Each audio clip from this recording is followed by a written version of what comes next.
Одан кейін жастарда да проблема жігіттер.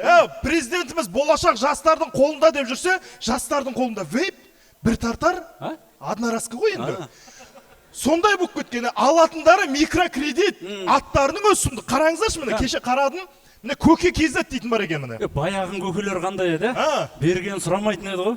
Мына көкең еселеп алады ма? Сондай бар міне. Одан кейін міне, 7 пайда дейтін бар екен, бір пайдасы жоқ, бірақ халыққа тек зиян беріп жатыр міне. Одан кейінгісін қараңдар міне. Теңгебек дейді. Жұмабек деген сияқты ғой.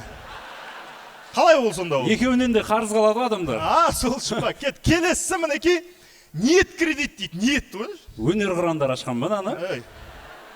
Олар емес, ниеті нашарлар ашқан негізі бұны ше ниет кредит деп қойды. Ең сорақысы мынау міне. Зайым ал дейді.